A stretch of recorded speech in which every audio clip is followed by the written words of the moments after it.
40 நாட்களாக நீடித்து வந்த அமெரிக்க இஸ்ரேல் கூட்டுப்படைகளுக்கும் ஈரானுக்கும் இடையேயான போர் தற்காலிகமாக முடிவுக்கு வந்துள்ளது.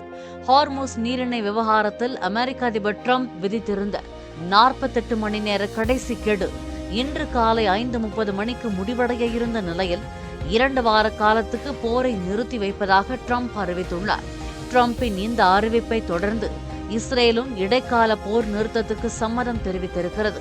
இவ்விரு நாடுகளும் மோதலை தற்காலிகமாக நிறுத்துவதாக அறிவித்ததை தொடர்ந்து ஈரானும் தாக்குதலை கைவிடுவதாக அறிவித்துள்ளது. அதேவேளையில் ஹார்முஸ் நீரிணை இடைக்கால போர் நிறுத்தம் நடைபெறும் இவ்விரண்டு வாரங்களுக்கு மட்டும் திறந்திருக்கும் என்று ஈரான் வெளியுறவுத்துறை அமைச்சர் அப்பாஸ் அராக்சி தெரிவித்துள்ளார். இடைக்கால போர் நிறுத்தத்துக்கு முயற்சி மேற்கொண்ட பாகிஸ்தான் பிரதமர் ஷெபாஸ் ஷெரீப் மற்றும் ராணுவ தளபதி அசீம் முனீர் ஆகியோருக்கு அவர் நன்றி தெரிவித்துள்ளார். மேலும் ஈரானுக்கு கிடைத்த வெற்றி என்றும் அவர் கூறியுள்ளார்.